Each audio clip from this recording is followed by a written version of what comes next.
Hare Krishna. Welcome to this video presentation about the evolution of Srila Prabhupada's Murti. That story cannot be told without also telling the story of the Vaishnava artists who made those Murtis. One who simply worships me, but does not worship my devotee is proud. He is not qualified for my mercy. Chaitanya Bhagavat, Anchakanda, Chapter 6, Text 98.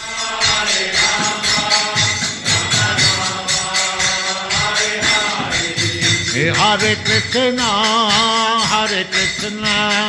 Krishna Krishna, Hare Hare, Hare Rama, Rama Rama, Hare Hare.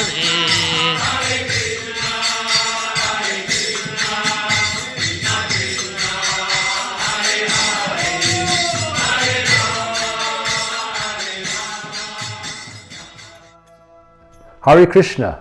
Thank you for joining us in celebrating the installation of the new Murti of Srila Prabhupada being installed in the Temple of Vedic Planetarium. Lochan Prabhu has completed a unique Murti of Srila Prabhupada for this momentous occasion. Lochan has done numerous sculpting projects over the past 50 years. This video not only explains how this special form of Srila Prabhupada was created for the Temple of Vedic Planetarium, but will also show the evolution the Murtis of Srila Prabhupada made by Lochan Prabhu over the past several decades.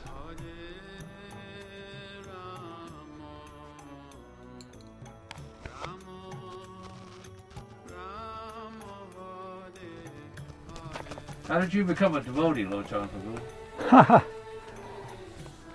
Well, I was in college at the University of Illinois, and in my last year in college, I was becoming very interested in yoga.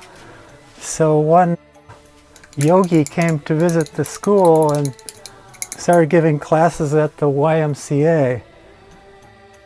I went to his classes, and it's funny, he was teaching all the asanas and everything, but then he said, but there's one group that I know in New York that doesn't do all the postures. They simply chant and dance and say names of God. I thought, that's interesting. He wanted to take everybody to India. It was in my last semester, and I decided not to go. And anyway, finally I graduated in 1969. I'd been reading Bhagavad Gita, not by Srila Prabhupada, but I'd always kind of had this little paperback Bhagavad Gita in my back pocket. And I knew I needed a guru, some kind of guru. So I got in my car when I graduated and I drove to California, and I thought, where am I going to go? And I thought, well, the most enlightened so-called place must be San Francisco or Berkeley or something like that. So I drove to San Francisco and went to Golden Gate Park, and my first experience was seeing these hippies sitting under a tree waiting for the diggers to show up. And the diggers were simply some charitable people that had an old station wagon, and when they arrived they opened the back of the station wagon and all the hippies came over there, got their newspapers, and they ladled out some beans. And I thought, wow, these are the flower children? This is what I thought was the enlightened group. And so that really disappointed me, and I gave up on Golden Gate Park at that point. And I got a job in Berkeley and was minding my own business, still searching for a guru. And one evening, a group of devotees came over from San Francisco, led by Hansaduta. I thought, wow, these people are dressed very strangely and so on, but I'm going to try everything, I really have to find a guru. I jumped right into the middle of the kirtan, and it was so ecstatic I couldn't believe it. I was beyond. It was so ecstatic. In fact, I even thought their devotees aren't telling everybody what this is. They're just chanting, but the chanting's so amazing, but they should stop for a minute and tell people what this is. This is just like beyond. So anyway, I was overwhelmed, and night after night when I got off of work, I went and joined the chanting party. And this went on for a couple of weeks, and then one night Hansaduta said to me, "Hey Larry, we don't have enough money to get back across the bridge to San Francisco tonight. Do you think we could stay at your place? Of course, my place was just a converted one-car garage made into a studio. So I said, it's okay, but it's not very big. So anyway, they came over and more or less moved in, because the next day when I came home from work, my couch was out in the front lawn, and I went inside and my dresser had a picture on top with these 5 figures with their arms raised up. And that evening, a kirtan or a artik was led by Narayan with his guitar. So it became a little temple, and everybody stayed for a few months until they found a big place on Durant, and that was the start of the New Berkeley Temple. But when I went to Berkeley, I drove up with some friends. We all drove up to Berkeley. I had a lot of high school friends that were studying in Berkeley. When I got there, I just felt I have to go to the Hare Krishna temple. Krishna was really pushing me. So I found the Sankirtan party chanting in front of the campus, and I told them I wanted to join. And they said, well, you have to ask our temple president, who was sitting on the sidewalk with his back against the Bank of America building, about a block away on Durant and Telegraph Chain Japa. And that was Hansaduda. And so I went and asked him, and he knew me because he'd seen me in Los Angeles at the temple when he'd been visiting there. And so he said, yes. He said, he told me where the temple was. So I went, knocked on the door, and Lochan answered the door. And of course, he's very nice. And so literally, Lochan welcomed me into the Hare Krishna temple. He was a very kind, very nice person, very sincere about his Krishna consciousness. Of course, he was very talented, obviously exceptionally talented sculptor, and he made the huge Lord Chaitanya Murti. I mean, it must have been about 15 feet tall or something, for the Gaur Purnima festival. That was actually the idea of Madudvisa Prabhu, who was the president in San Francisco then. He was very nice. Madudvisa was really a great devotee. He proposed that we do a joint Lord Chaitanya festival, and even said we could do it in Berkeley. So then Lochan made the Murti, that famous, huge Lord Chaitanya Murti, and it's not easy to make something like realistic at that size, to maintain artistic control of it, but he did it. Berkeley Temple was an old fraternity house. And the devotees would go there every day at Sproul Plaza and chant and distribute prasadam and preach. And they would invite people back to the temple to eat prasadam.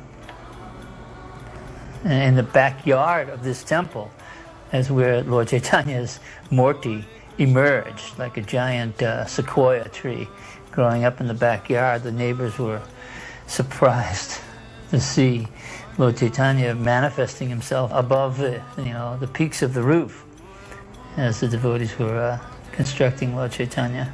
Lochan Das, who eventually, and still to this day, carves all the murtis that sit in the temples around North America. He made that Lord Chaitanya deity, and that started, the tradition of having Lord Chaitanya. We started right there at Sproul Plaza, and it was a very famous place where the students began to have free speech, and then eventually it led to the anti-war demonstrations. They all started there at Sproul Plaza. 1974, Bhardaraj and I returned from spending about a year and a half in Mayapura and Vrindavan, learning this art of putul, which means clay dolls. We studied there with some putulwalas, some artists that Prabhupada had hired to teach us. So we came back to Los Angeles to build a museum. Prabhupada wanted to buy the museums. He had seen Madame Tussauds wax museum in London, and he said that there's people standing in line, they're paying money to see dead bodies. we had been sent back to LA. Jai Tirtha was hosting us, and as soon as we got to Los Angeles, we heard about, I guess Barders must have known Lochan. I didn't at the time, but we asked about Lochan, and he was living kind of off campus, a few blocks away, and with his wife, and was just a little bit, he was working on pieces for Madame Tussauds Wax Museum in LA. He just finished a Marilyn Monroe, and he was working on a Johnny Cash. And so we walked over to his house, and he was there working on some pieces. We started telling him about our adventures in India, and how Prabhupada wanted these museums, and would he please come and help us? Would he please come and work with us? And so after some cajoling, he did. He was instrumental in introducing us to a lot of casting materials that we knew nothing about, other kinds of plastics and things which we knew very little about, as well as his expertise in sculpting. Prabhupada said that he is super excellent. And then he worked on various figures for the Fate Museum in Los Angeles. So he was a good friend and a big inspiration to me. Gradually, I was trying to figure out how to use my sculptural abilities, but I really wanted to do something for Krishna, and I eventually joined up with the group. Bharjaj was quite an inspiration for me, and Adideva, everybody was wonderful to work with. We eventually started something called Fate, the first American theistic exhibition. The old temple room at the Los Angeles Temple was moved into the new temple room, the large one that's there now, and the old temple room was converted into this museum, which we built with the help of a lot of very skilled devotees.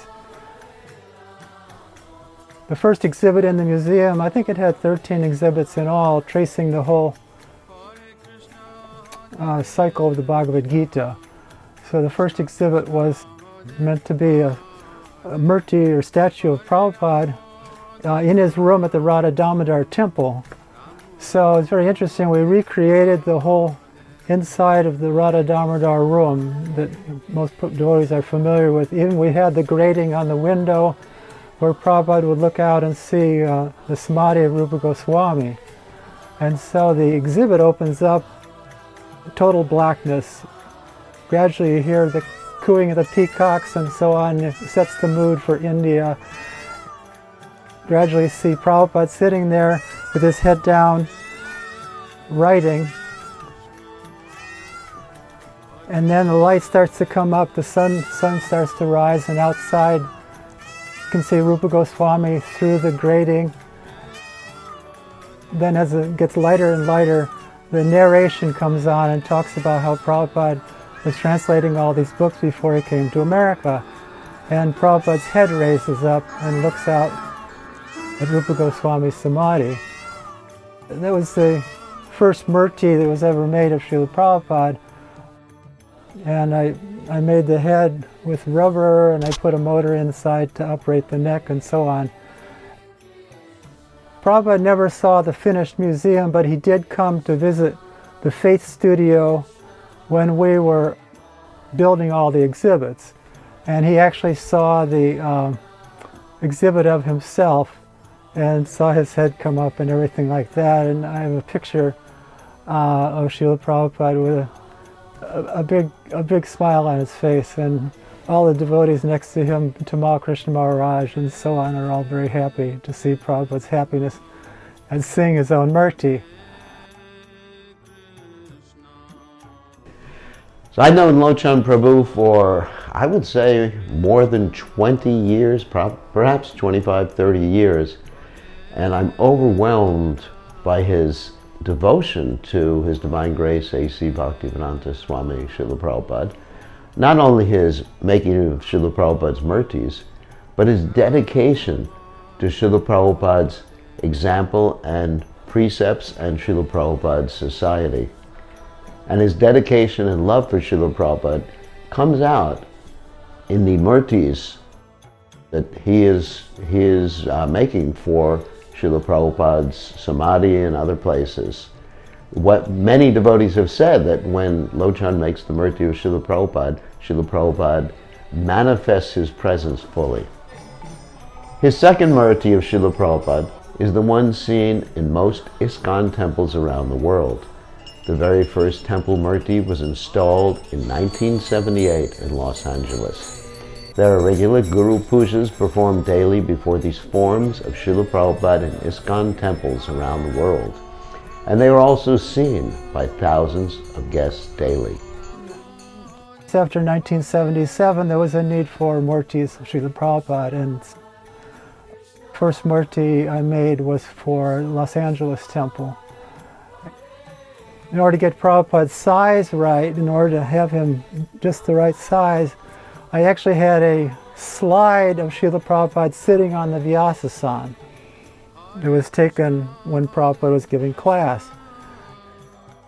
I estimated how far away that picture was taken, the focal length of the camera, and I got a slide projector, put the slide into the slide projector, had the same focal length lens on the slide projector, projected it onto the Vyasasana, and lined up the edges of the Vyasasana, but of course the image of Prabhupada was sitting on the chair. I put a cardboard there and I outlined Prabhupada's outline to find the exact shoulder width and height sitting on the seat. And that's how I came to understand exactly how large Srila Prabhupada should be in that sitting position. Anyway, that started a whole production of murtis. Eventually we did murtis for temples all over the world. Many guests have had wonderful experiences over the years interacting with Srila Prabhupada in his murti form. Here are a few stories to illustrate this. From the Dallas temple. I was in the temple gift store when a Western family came in and asked me, "Is the person on that seat real or fake?" We were having a debate amongst ourselves. Some of us are saying, yes, he's real, and some of us are saying no. Who is right? Is that person meditating, or is it not a real person? From the East Hartford, Connecticut temple, once my mother stayed at our temple for about a week. She wandered into the temple room looking around and saw Srila Prabhupada sitting on the Vyasasana. She didn't want him to think she was foolish, like she didn't know what she was doing.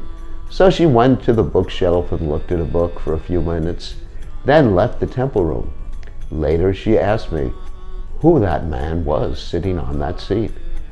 I explained to her, that is a murti of Srila Prabhupada. And she said, he looks so real. And then told me what she did when she saw him. Another person who visited the temple asked, how long has he been meditating for? Once a lady reached out and touched him with her finger to see if he was real. ISKCON Houston. We have also experienced many stories where visitors to our temple were convinced that Srila Prabhupada was real and was watching them. Some wanted to speak with him. One person even said that he heard Srila Prabhupada telling them to sit and chant and not move around unnecessarily. So the person did just that. In another incident, a family was visiting the temple and their children were running around. One parent told them to not disturb the person who was sitting there now, later realizing that it was a murti. The story is from Mother Niladri. One afternoon, a new Hispanic lady was leaving the temple room after the arti, and Mother Niladri greeted her and invited her to the prasad room for lunch. During the meal, Mother Niladri asked the lady how she found the temple. The lady replied that she had been sick for a long time and visited several doctors for help. Nothing worked for her, so she started praying intensely to God for help. One day, as she drove by the temple on the way from dropping her son to school, she saw a man standing outside the temple wearing saffron clothes, waving at her. He was pointing to the temple building and telling her to go inside. She was a little afraid, But later in the afternoon, when she picked up her son, she stopped and entered the temple room to pray for help. The only person there was the same man sitting on a big seat in the back, Srila Prabhupada. He told her to breathe deeply. Take deep breaths. She immediately started breathing deeply right then and there. The next day she continued and felt better. After several weeks of this, she was completely cured. So she had returned to thank him. Mother Niladri invited her to come back again, but has not seen her since. Boise, Idaho. There have been times when visiting college students from the university asked us, why is the person sitting there not speaking? One even asked, did we offend him? Srila Prabhupada ki jai. When I was in Vrindavan, Prabhupada asked me to go back to LA, which was surprising because I was in Mayapura. I was happily working, sort of doing stuff in Mayapura. And then the Prabhupada, in other words, were just showing me so pragmatically planning all this stuff. It looked like a super surprise, but when he said that they had to do all these books and catch up. So that's the first time I remember knowing Lochan in 1975, and he was working at Fate. But when the marathon started, he did several paintings for the Chaitanya Pramita. He painted there's a cover, 2 covers, 3 covers I want to paint. Just to give you a perspective, I don't think I did any of the covers.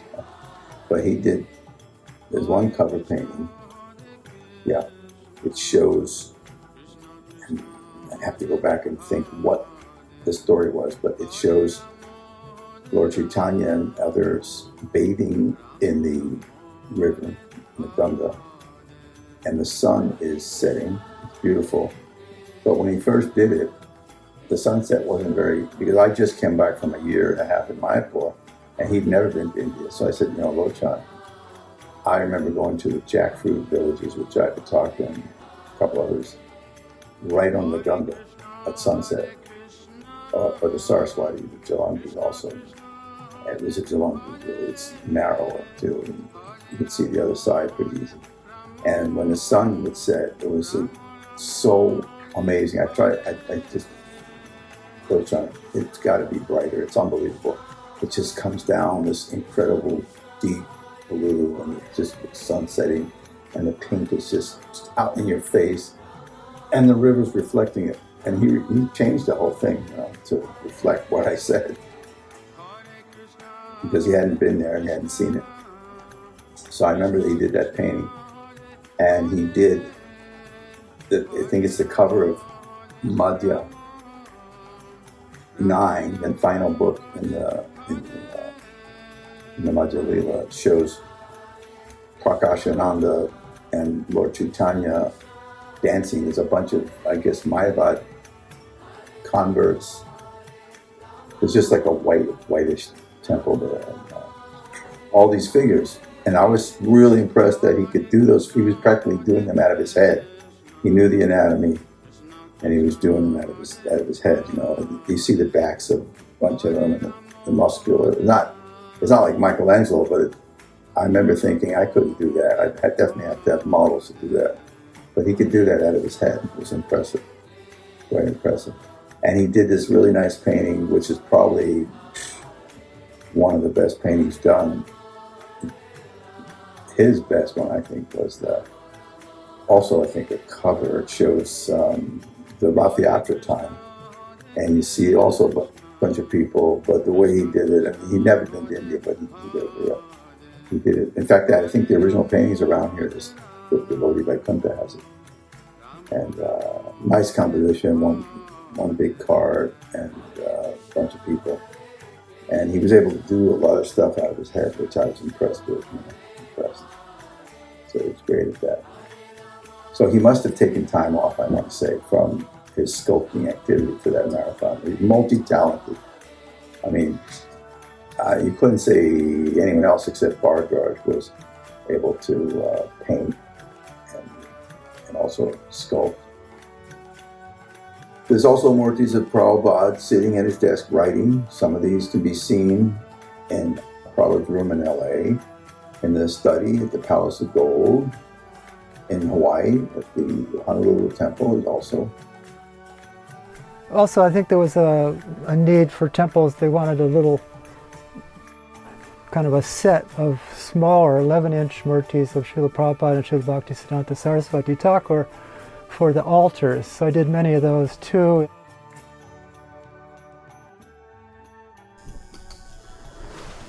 I am eternally indebted to Lochan Prabhu for the Prabhupada deities that he has produced. The life-size deities of Srila Prabhupada that sit on Vyasasans are so lifelike that I have seen people gather around the one in Juhu and ask, when is he going to speak? These deities of Srila Prabhupada on Vyasasans throughout the world inspire intense devotion and ecstatic love.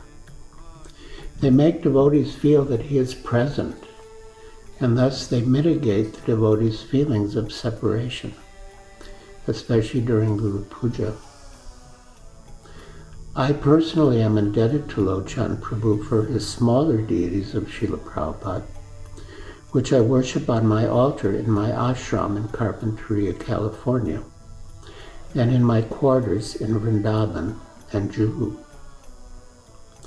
Srila Prabhupada is my life, and by providing these extraordinary murtis, Lochan Prabhu is giving me life, as I feel Srila Prabhupada's presence through them. All glories to His Grace Lochan Prabhu's service. All glories to Srila Prabhupada.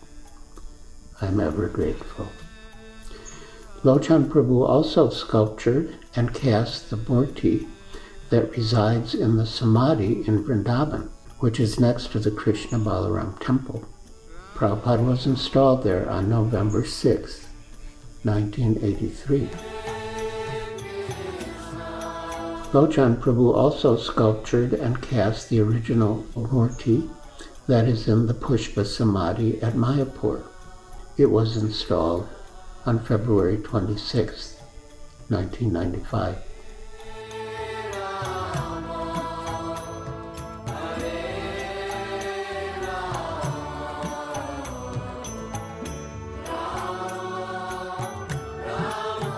Finally, Lochan Das was asked to make a new murti for the Temple of Vedic Planetarium.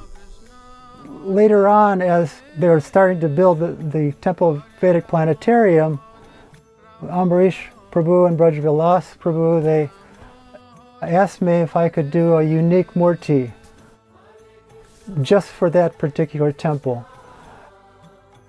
They furnished me with a photograph of Srila Prabhupada with his hands folded in this pranam position.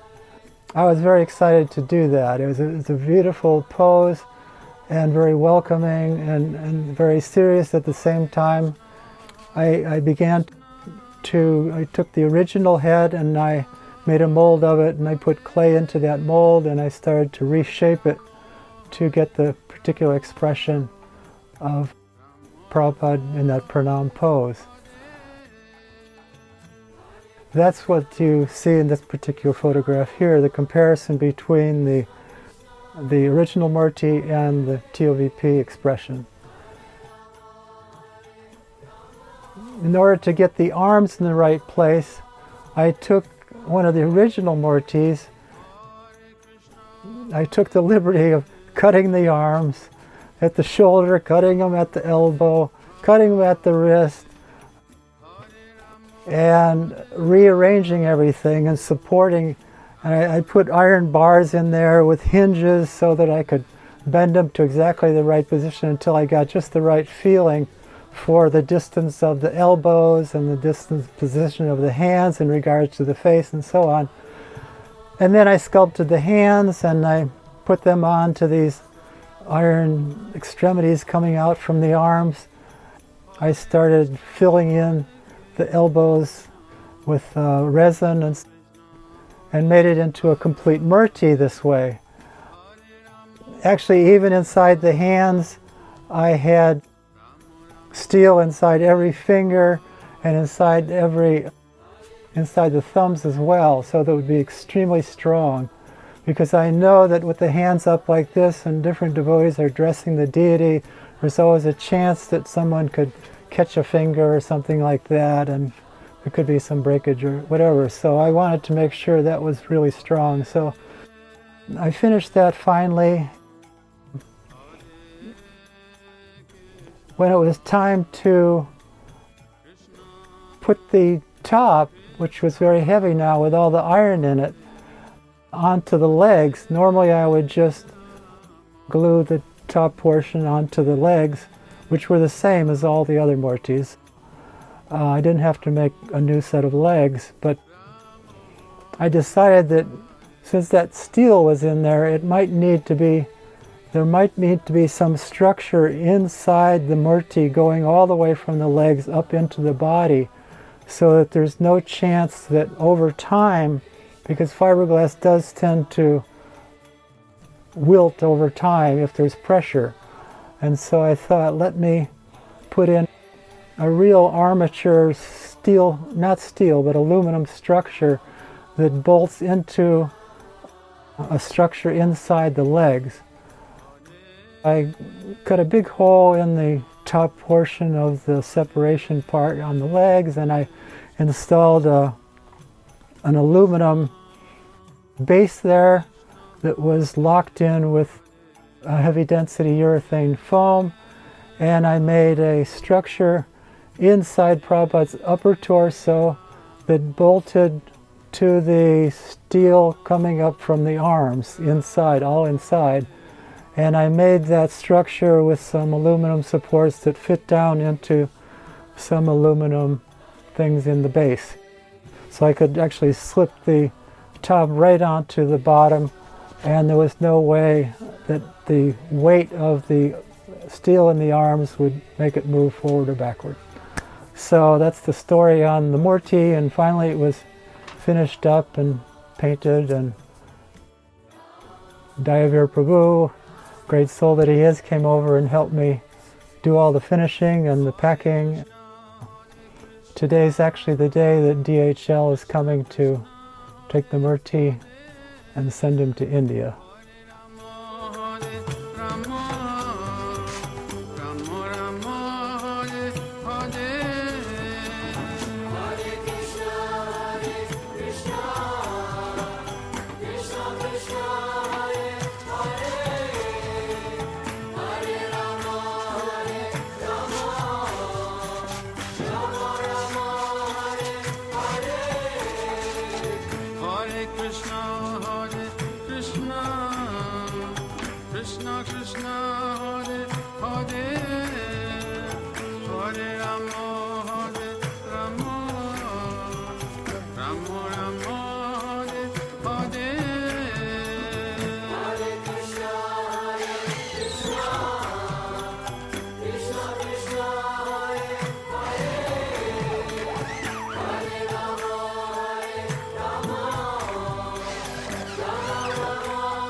Hare Krishna, Krishna Krishna, Hare Hare, Hare Rama, Hare Rama, Rama Rama, Hare Hare.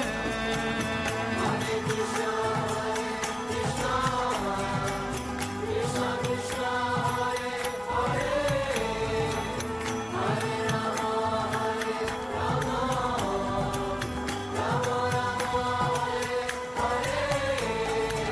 Hare Krishna, Krishna, Krishna Krishna, Hare Hare. Another great story of Lochan that I want to tell is that, of course, the details may be somewhat fuzzy, but basically what happened, years ago he was visiting California for some reason, staying in a hotel room, and some drug-crazed or heroin addict had come into Lochan's room, and I think he was holding Lochan at gunpoint with his wife. And he ended up taking some valuables, like his computer, at least I know, maybe some money. So Lochan and his wife went down and they filed a complaint. They did a police report at the police headquarters, and the policeman said, "Okay, so if we were to get an artist, can you give a description of this person that robbed you?" And Lochan said, "I can do you one better." Lochan said, "I'm an artist and I remember what he looks like, so I'll draw you a picture of him." So he did. And right as soon as he was finished drawing the picture, the policeman goes, "Oh, we know this guy." And so they went down and picked the guy up and got all Lochan's belongings back. So anyway, and I have to say that Lochan, he's very, very, very humble, and he's very, very, to me, the personification of mellowness. And whenever he would lead kirtan in the temple at Guru Puja, so sweet and so mellow. And he has so much bhakti and so much devotion and love for Prabhupada, obviously. Thank you for watching. We want to thank Lochan Prabhu for his service to Srila Prabhupada. We know that these murtis will continue to inspire and be part of the lives of devotees and pilgrims for many generations. What to speak of the impact they will have on the guests that visit our ISKCON centers around the world. Hare Krishna.